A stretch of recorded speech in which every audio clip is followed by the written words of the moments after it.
Comme vous le savez, Africa 24 est au cœur de cette célébration de la fête de l'unité du Cameroun et a déployé sur place un dispositif spécial afin de vous permettre de vivre les temps forts des festivités.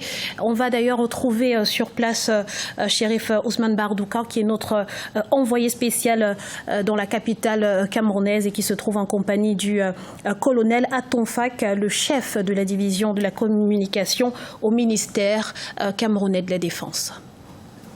Colonel Atonfak, bonjour. Oui, bonjour. Et merci de répondre à Africa 24. Oui, Africa 24 a toujours été un partenaire de la célébration de la fête de l'unité nationale du Cameroun. Ce n'est pas la première fois que Africa 24 est présent ici au boulevard du 20 mai. Eh bien, on vient d'assister au défilé militaire de la 47e édition de la fête de l'unité nationale. Quelles ont été les principales phases de ce défilé ? Les principales phases du défilé, pour ce qui est de la partie militaire, on peut dire, il faut dire que la toute première phase, c'est l'arrivée du chef de l'État. Il faut le relever pour le magnifier, le chef de l'État qui vient pour la communion avec ses forces de défense et de sécurité et pour la communion avec son peuple. Parce que le défilé camerounais, c'est un défilé civilo-militaire, contrairement à d'autres pays où le défilé est uniquement un défilé militaire. Et donc, la toute première phase après cette arrivée du chef de l'État, c'est le carrousel de la gendarmerie nationale. Ensuite, c'est le défilé des troupes à pied qui est évidemment complété par le défilé monté. Vous avez des chevaux qui défilent. Et ensuite, il y a le défilé motorisé. Voilà. Alors, le carrousel exécuté avant le défilé proprement dit, quelle est la symbolique de ce rituel-là ? La symbolique du rituel du carrousel dans le contexte camerounais, c'est la symbolique du lien armée-nation. Vous savez, nous sommes une armée dont le système de défense est dit défense populaire et nous sommes une armée adossée constamment sur la population pour toutes les actions qu'elle est appelée à mener sur les théâtres intérieurs, aux frontières et voire à l'extérieur. La symbolique, le lien armée-nation n'est pas un slogan au Cameroun, c'est une réalité vécue au quotidien et c'est une population qui supporte tellement son armée qu'il est arrivé qu'elle se constitue en comité d'autodéfense pour compléter l'action des forces de défense sur le terrain. Alors, évoquons à présent le thème de cette 47e édition, unité dans la diversité, atout majeur du peuple camerounais dans sa marche résolue vers l'émergence. Comment est-ce que l'armée se l'approprie ? Vous savez, les ennemis de la République, les ennemis de tous bords font feu de tout bois pour escamoter le lien armée-nation et transformer et partitionner le Cameroun. Unité dans la diversité, parce que le Cameroun, c'est 250 ethnies, c'est 250 langues, et nous pensons que en contexte d'unité, ces ethnies et ces deux langues devraient être source d'enrichissement général et non source de division. L'unité dans la diversité parce que nous voulons conserver évidemment la diversité comme source de richesse, mais l'unité parce que sans unité, il n'y aura pas de paix et sans paix, il n'y aura pas de développement. Nous pensons et nous sommes fiers de ce thème qui a été choisi par le chef de l'État pour la célébration de cette 47e édition de la fête unitaire, de la fête nationale du Cameroun. Le Cameroun n'ira pas devant sans l'unité, sans l'union de ses fils et filles. Et le Cameroun n'ira pas devant sans le respect de la diversité, mais en contexte d'union. Alors, mon colonel, on ne peut pas terminer cette interview sans évoquer les défis sécuritaires. On a la crise dans le nord-ouest et le sud-ouest qui perdure. Boko Haram affaibli, mais qui commet encore des exactions. Mon colonel, concrètement, quelle solution ? Je ne voudrais pas me tromper en disant que le Cameroun doit être le seul pays au monde à faire face à des difficultés sécuritaires majeures sur 4 fronts. Il y a le front du Nord avec les terroristes de Boko Haram. Il y a le front de l'Est avec l'instabilité au niveau des frontières, excusez la répétition. Et il y a la façade maritime avec la piraterie qui règne en mer, peut-être pas très proche du Cameroun, mais elle existe. Et puis, il y a les problèmes sécuritaires dans les régions du nord-ouest et sud-ouest. 4 zones qu'on peut appeler chrysogènes, 4 mini-crises auxquelles le Cameroun fait face avec bravoure, avec vaillance, des difficultés dans lesquelles le Cameroun s'est montré particulièrement résilient. Il faut dire qu'à ce jour, contrairement à ce qu'on a pu observer ailleurs, le Cameroun n'a pas cédé le moindre centime de son territoire aux groupes terroristes venus de l'étranger. Mieux, on les a repoussés au point d'aider des pays amis à contenir cette invasion dans leur propre pays. Il faut dire qu'à la frontière de l'Est, le dispositif sécuritaire national a été renforcé et que l'accalmie est visible. Je ne vais pas revenir sur la façade maritime où les forces coalisées de la Marine nationale, de la force Bicote, ont mené un combat d'ensemble pour réduire l'insécurité maritime, la piraterie maritime à sa plus simple expression. Je voudrais relever à l'attention des téléspectateurs d'Africa 24 que la dernière attaque sur les eaux camerounaises remonte à 2011. De 2011 à 2019, 8 ans de tranquillité et le dispositif va continuer. Je voudrais terminer par les zones du nord-ouest et du sud-ouest où il faut être fondamentalement de mauvaise foi pour ne pas reconnaître que le processus de retour à la paix est désormais engagé. Le chef de l'État a pris des mesures en vue du désarmement et de la réintégration des ex-combattants et un dispositif a été mis en place pour aider les populations qui ont déserté leur village et leur campement. Et maintenant, le chef de l'État a définitivement tendu la main à toutes les brebis égarées de la République pour qu'elles reviennent dans le giron national et qu'ensemble on construise les mécanismes de paix, qu'on consolide l'unité nationale, parce que sans paix, il n'y a pas de développement.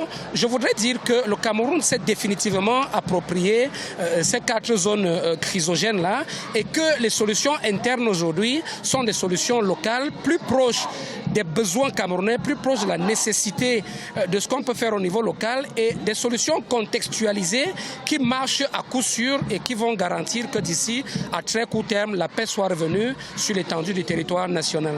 Colonel Atonfak, merci.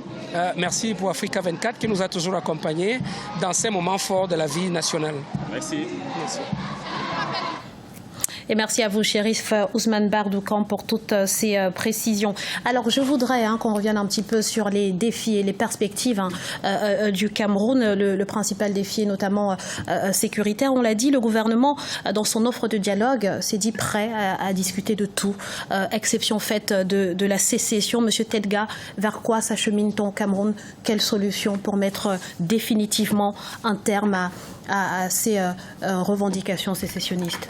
Je pense qu'après une longue attente, le président a posé les bases qui peuvent espérer de trouver une solution finalement à cette crise. C'est le dialogue. Je pense qu'on ne peut rien faire, même quand on commence avec les armes, on finit toujours par s'asseoir et parler. Et à partir du moment où il y a donc cette feuille de route qu'il a tracée, il faut la mettre en œuvre rapidement.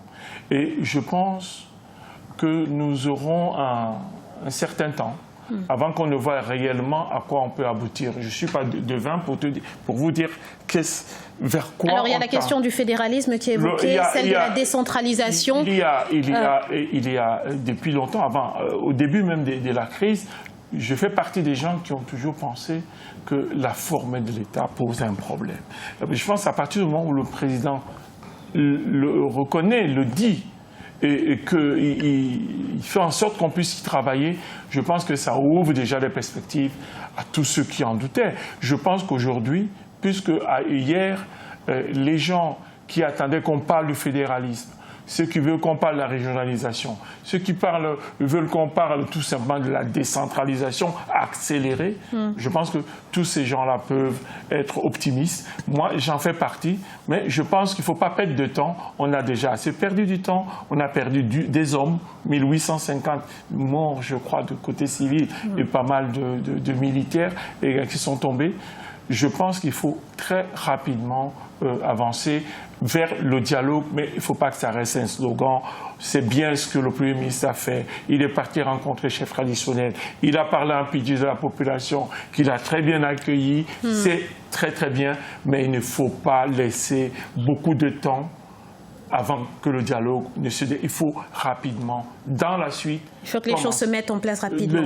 Alors, la situation du Cameroun, Madame Lemana, inquiète au-delà même du continent africain. Le président Paul Biya a reçu récemment Michelle Bachelet des droits de l'homme. Il y a eu également la visite du sous-secrétaire d'État américain. analysez-vous, quelle interprétation faites-vous de ce ballet diplomatique qu'on a pu observer ces derniers temps? Écoutez, je pense qu'on vient d'assister à la fête nationale du Cameroun. Le Cameroun est grand, le Cameroun est un État indépendant et souverain. Moi, je voudrais rendre hommage au président Macron, puisque nous sommes en France, qui a vu pour le coup, il a eu beaucoup de sagesse d'attendre et de regarder. C'est comme si on demandait à la communauté internationale de venir intervenir en Corse, par rapport à la France ou en Qatar. Je trouve que ce ballet diplomatique infantilise un petit peu le Cameroun. Vous pensez que c'est de l'ingérence? Je n'irai pas jusqu'à dire que le Cameroun a ratifié des accords internationaux, notamment en termes de promotion des droits de l'homme. Donc, il est de la responsabilité de la communauté internationale. Mais je pense qu'à un moment, le Cameroun est capable de résoudre ces problèmes, qu'on laisse le Cameroun, qu'on donne le temps au Cameroun de résoudre ces problèmes. C'est un jeune État qui a cheminé vers la démocratie et qui a besoin de se retrouver. Et alors pour le coup, j'aurais une approche, pour répondre à votre question, un peu plus anthropologique que M. Tedga tout à l'heure. Je dirais qu'on a besoin aujourd'hui de continuer la construction de la nation camerounaise. Pour construire une nation, on a besoin que les citoyens du Cameroun se posent cette question. C'est quoi être Camerounais aujourd'hui, qu'on soit à Buea, qu'on soit à Yagua, à Maroua ou à Yaoundé?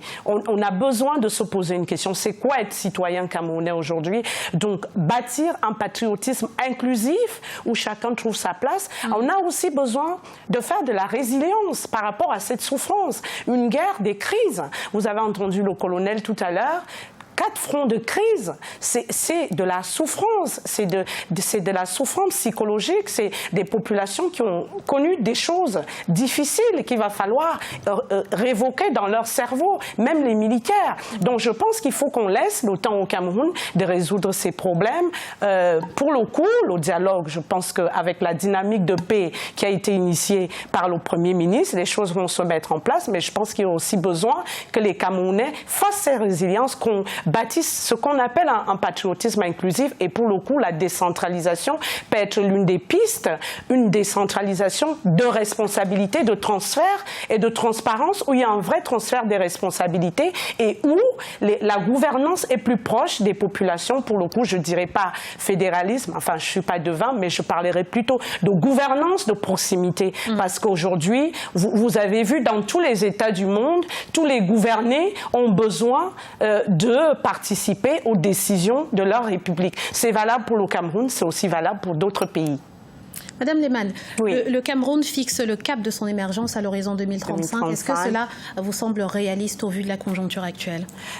C'est pas une question de date, c'est une prévision. Donc il faut bien que le Cameroun se projette. Il ne va pas vivre au jour le jour. Donc c'est ce qu'on appelle la planification en termes techniques. C'est sûr que si là où il règne la paix, il règne le développement. Donc les problèmes sécuritaires en ce moment peuvent compromettre cette vision. Mais l'économie camerounaise a un secteur industriel diversifié et très dynamique. C'est pour ça que le document de la DCE, donc le Cameroun, c'est en termes économiques, à 3 leviers. Le premier levier, c'est l'accroissement du secteur privé. Le deuxième levier, c'est l'intégration nationale. Donc, pour le coup, l'intégration nationale, c'est... Ensuite, le troisième levier, c'est la gouvernance. C'est une gouvernance responsable. Moi, j'ajouterais 3 autres leviers. J'ajouterais l'association de toutes ces compétences, de tous ces enfants. Aujourd'hui, on fait un plateau en France. Donc, le Cameroun a énormément de compétences dans la diaspora. Les enfants du Cameroun sont dans tous les secteurs prioritaires stratégiques, que ce soit l'énergie, l'aviation, enfin, on a le numérique. On a besoin de tous ces enfants pour le développement, pour cette vision 2035. Je rajouterais aussi vraiment l'accélération de cette décentralisation avec des politiques publiques sociales adaptées à chaque région. Pour le coup, la jeunesse, là, est interpellée pour éviter les instrumentalisations des enfants. Voilà. Et je pense que tout ce qui est aménagement du territoire, politique d'aménagement du territoire dans les zones rurales, développement des infrastructures, de l'énergie, le Cameroun a besoin d'énergie pour les grands projets. Il faut vraiment que les accès à l'énergie, à l'eau potable soient intensifiés et pour atteindre cette émergence. Monsieur Tedga. Moi, je pense quand on parle d'émergence, et ça ne concerne pas seulement le Cameroun, beaucoup de pays africains, le Sénégal va être émergent, je ne sais pas, en 2035 aussi, la Côte d'Ivoire 2025, et le Gabon également. Je crois qu'il faut définir un petit peu les critères de l'émergence. L'émergence se définit globalement par 2 critères, c'est-à-dire qu'il faut avoir un PIB d'un certain niveau et un IDH également qui permet de considérer que les gens vivent bien dans leur pays. Or, pour atteindre un PIB élevé, effectivement, il faut une croissance pratiquement à 2 chiffres au Cameroun. Pour avoir un IDH élevé également, c'est la même chose. Il faut une croissance assez... Or, qu'est-ce qu'on nous dit? On nous dit qu'il y a 25% de corruption. C'est-à-dire sur tout ce que le Cameroun pourrait gagner, il faut retirer 25% qui rentre dans les poches des individus. C'est énorme. C'est tout simplement le quart. C'est terrible. C'est-à-dire c'est quelque chose qu'il faut corriger rapidement. Justement, dans sa vision, le Cameroun a prévu il faut industrialiser le Cameroun. Il n'y a pas d'autonomie, il n'y a pas de souveraineté si on ne peut pas fabriquer les objets de première nécessité. Le Cameroun doit avoir une petite industrie locale. Ça commence par un accès à l'électricité. Et alors, ça passe par tous ces barrages, Mevelé et qu'on cite. Tout ça, c'est très bien parce qu'il faut de l'énergie pour avoir une industrie locale en tant que telle. Donc ça, c'est très, très important. Moi, je vais insister parce que je rentre de Douala il y a à peine 4 jours. Quand vous êtes dans une ville comme Douala et qu'on vous montre les images de Kigali, de Dakar, d'Abidjan, vous n'êtes pas fier d'être Camerounais. Disons les choses globalement. Ça, c'est un problème. Je pense qu'il faut que nous ayons des villes, des villes qui sont agréables à vivre. Et moi, je vais vous dire, c'est pas simplement que ça soit agréable, c'est tout simplement parce que avec des villes, on peut trouver une diaspora disposée à s'investir dans nos pays. Donc aujourd'hui, il y a des jeunes qui sont formés en France, qui veulent rentrer en Afrique, mais ils ne vont pas choisir Douala, ils vont choisir Dakar, parce qu'à Dakar, on peut vivre sans coupure d'électricité, il y a de l'eau potable. Enfin, peut-être qu'il manque des choses. Je donne Dakar comme... Enfin, j'ai dit des choses qu'on peut trouver ailleurs, qu'on ne trouve pas chez nous. On a des routes qui ne sont pas praticables en pleine ville. Non, ça ne va pas. Alors, Madame Lehmann veut répondre. Allez-y. Non, je ne réponds pas. Je m'inscris juste en faux ce que dit M. Tedgar. Moi, je suis fière d'être camerounaise. Parce que, il a dit tout à l'heure, on est un pays qui a 4 fronts de guerre. La guerre, ça coûte cher. C'est pas simple de développer... Mais le Cameroun n'a pas toujours été en guerre. Le Cameroun n'a toujours pas été en guerre, mais il y a eu des phases où le Cameroun a subi des ajustements, où il y avait des crises, où il y avait... Un pays de paix. C'est vrai qu'on a des coupures d'électricité. C'est vrai, mais il y a aussi des projets structurants, il y a des barrages qui sont en cours de construction, mais quand vous avez 4 fronts de guerre, il faut quand même rappeler que le Cameroun est le pays en Afrique en ce moment qui reçoit le plus grand nombre de réfugiés. Il y a de l'aide humanitaire, on parlait des crises humanitaires tout à l'heure. La guerre, ça coûte cher en termes d'armement. On a vu le défilé tout à l'heure, tout ce défilé militaire, tout ce matériel, ça coûte cher en énergie, ça coûte cher en coût humain. Voilà, moi je pense que vu ce que vit le Cameroun depuis un moment, il s'en sort plutôt bien. Donc je ne dirais pas que je ne suis pas fière. Moi, je suis très fière d'être Camerounais. Par contre, quand on va dans la résolution des problèmes, je ne crois pas que le fédéralisme, enfin, je reviens là-dessus parce qu'il a dit tout à l'heure qu'il croyait non, je pense qu'on a un exemple en Afrique, c'est le Soudan du Sud. Et j'écoutais encore une interview du président soudanais qui exhortait les Camerounais à ne pas suivre, enfin l'Afrique à ne pas suivre cet exemple. Donc je pense qu'on a des choses à régler avant, on doit faire une résilience par rapport à cette souffrance, parce que la guerre, ça fait souffrir. On a aussi à cheminer et le développement, ça ne s'est pas fait en un jour, même dans toutes les sociétés. Et puis quand vous êtes encore sous tutelle des anciennes colonies, voilà, il faut se débarrasser de certaines choses et ça prend du temps. Je pense que les Camerounais ont besoin...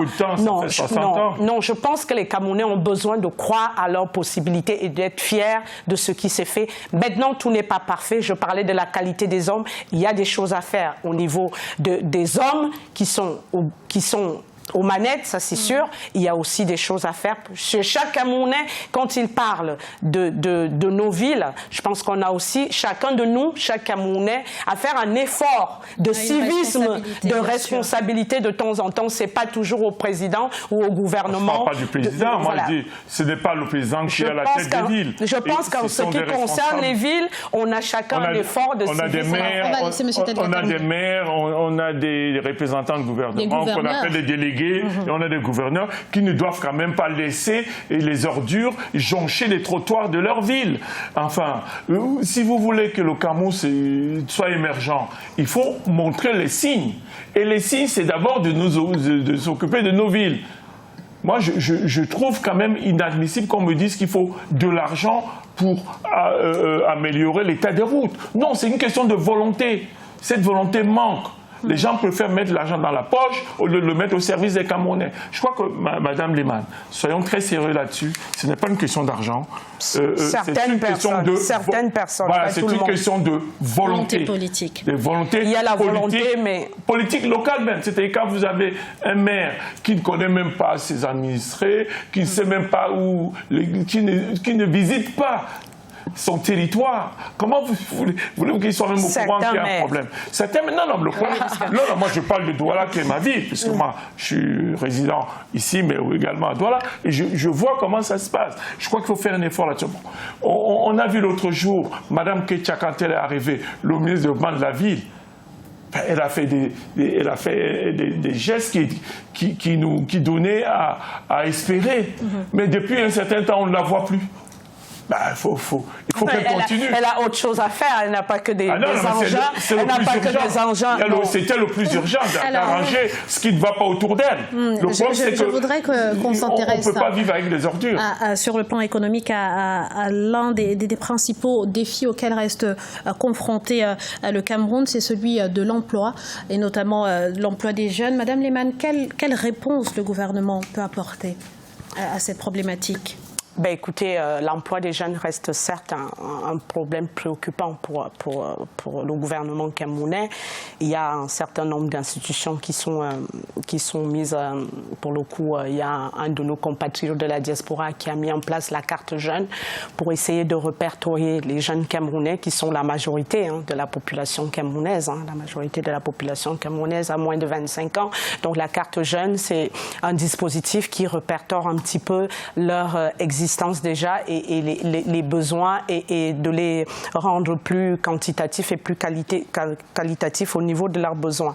Donc les choses se font. Il y a des dispositifs pour des personnes qui partent de la diaspora, qui rentrent au Cameroun. Il y a des conventions qui sont faites avec le ministère des Relations extérieures. Donc les choses cheminent. C'est vrai que les offres d'emploi, si le Cameroun, si on n'est pas industrialisé, nous avons aussi un problème de formation. Pendant longtemps, nous avons été formés tous pour être gouverneur, sous-préfet. Voilà, aujourd'hui, il faut que le Cameroun fasse un effort de développement d'alternance. Les choses se font. Il y a le numérique à développer, parce qu'aujourd'hui, être analphabète, ce n'est plus de ne pas savoir parler français, c'est de ne pas manipuler un ordinateur où qu'on se trouve. Voilà, donc je pense que les choses cheminent.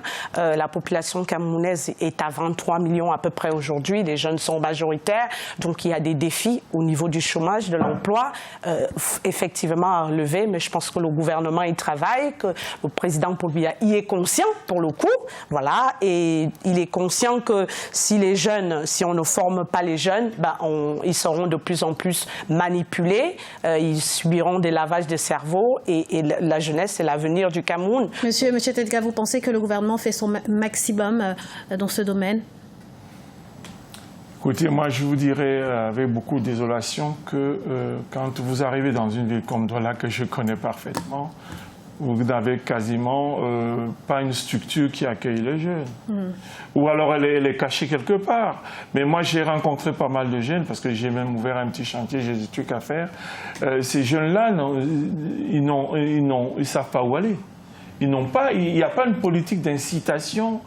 Peut-être ça se passe à Yaoundé ou ailleurs. Mais peut-être que ces politiques ne sont pas aussi suffisamment vulgarisées. Voilà, peut-être qu'ils ne sont même pas au courant de l'existence. Ils ne sont même pas informés. Mais il y a la responsabilité des jeunes également. Parce qu'il faut qu'à un moment donné, les gens se prennent en charge eux-mêmes. On ne peut pas dire. C'est le cas puisque on ne peut pas dire. On ne peut pas. Oui, mais moi je suis juste, Madame Liman. Pas parce que vous avez dit quelque chose que je vais dire que c'est faux. Je ne vais pas dire que c'est faux si ça me paraît juste. Mais M. Telga, c'est justement parce que cette jeunesse se prend en main qu'on a aujourd'hui un secteur informel qui près de 80% de la population. Oui, mais il n'y a qu'une partie de cette jeunesse qu'on voit, mais il y en a une autre qui joue au jeu de hasard, M. Telga, la jeunesse se débrouille pas très dynamique. Mais je pense que la jeunesse a été toujours comme ça. Il y a une partie qui se débrouille, une autre qui freine. Mais je pense qu'il faut un cadre. Vraiment, il faut s'intéresser et il faut surtout informer. Nous sommes à l'ère de la communication. Il faut que ces jeunes-là soient informés. Ils ont des... Moi, je pense même qu'il faut faire la systématisation, c'est-à-dire repérer, avoir les adresses. Les adresses ne sont plus... La carte jeune. Les adresses ne sont plus les adresses physiques, comme je disais. Aujourd'hui, avec l'email, on peut, avec le SMS, on peut toucher les jeunes. Il faut qu'ils soient informés. Il faut les impliquer. Vous savez, il y a 3 choses pour qu'un pays se développe, à mon avis. Il faut encourager l'innovation, il faut la participation et il faut la solidarité. Je pense que ces 3 choses, il faut que le Cameroun y travaille. Voilà, si on veut être émergent. Madame Liman, vous avez évoqué il y a quelque temps des grands projets de développement qui ont été initiés par le gouvernement, mais est-ce que ces projets sont répartis de manière uniforme sur toute l'étendue du territoire camerounais? Est-ce qu'il y a des régions qui bénéficient? Est-ce qu'on assiste à une dynamique de développement harmonieuse aujourd'hui? Effectivement, vous avez le port de Kribi qui est sur Kribi, vous avez les barrages Menvele qui sont répartis, le barrage de Nachtigal qui est en train de se construire. Je pense que je vous parlais tout à l'heure de la formation. C'est vraiment important qu'on sache que tout le monde ne peut pas être dans l'administration, qu'il y a des métiers. Je pense qu'aujourd'hui, il faut adapter les formations de ces jeunes. On va avoir besoin des ingénieurs, des techniciens supérieurs et qu'il y a vraiment besoin, pour le coup, au ministère de la formation professionnelle, il y a besoin de créer des passerelles, de l'alternance, des entreprises où ces jeunes apprennent des métiers qui sont directement, où ils sont directement embauchables. Voilà, donc je pense qu'il y a une politique métier à avoir. Moi, je suis dans le domaine de la santé. Je pense qu'il y a également un gisement de métiers, de nouveaux métiers dans la santé, dans le numérique. Dans la santé, il y a de plus en plus des objets connectés qu'on implante dans les corps des patients. Le numérique, il y a des choses à inventer. Il y a des nouveaux métiers, des gisements de métiers qu'il faut aller chercher dans la santé, dans le social, qui peuvent inclure des jeunes qui peuvent donner du travail. Voilà, moi, c'est ce que je vous dirais. Maintenant, quand vous me demandez si... je pense que vous voulez insidieusement me parler de la politique d'aménagement du territoire. Comme on dit ici, c'est sûr que pour le coup, la décentralisation doit non seulement être adaptée à chaque région, mais aussi on a besoin qu'on soit dans une zone rurale ou dans une grande ville comme Yaoundé-Douala. Pour le coup, on a besoin vraiment de penser une politique d'aménagement du territoire pour que certains territoires ne soient pas désertés. Mais je pense que c'est la problématique de tous les pays du monde aujourd'hui pour que les services publics restent là où on en a le plus besoin. Monsieur Telga. Oui, vraiment on voit encore une fois, même après ce qu'elle a dit, que la décentralisation est importante. Pourquoi? Parce que tout ce que j'ai cité tout à l'heure, si vous avez des communes avec une certaine autonomie de gestion, avec les moyens qu'il faut, ils peuvent très bien se rapprocher, elles peuvent très bien se rapprocher, ou bien plutôt, le citoyen on saura très bien gérer les gens, parce que les gens seront plus proches de l'administration, soit communale, soit... Alors, à partir du moment où tout est hyper centralisé, tout ce que j'ai dit tout à l'heure est difficilement réalisable. Il faut donc arriver très vite à une véritable décentralisation, à une véritable autonomie des collectivités locales, de façon à ce qu'on puisse accueillir cette jeunesse, à pouvoir vraiment les inviter à participer au développement de leur pays.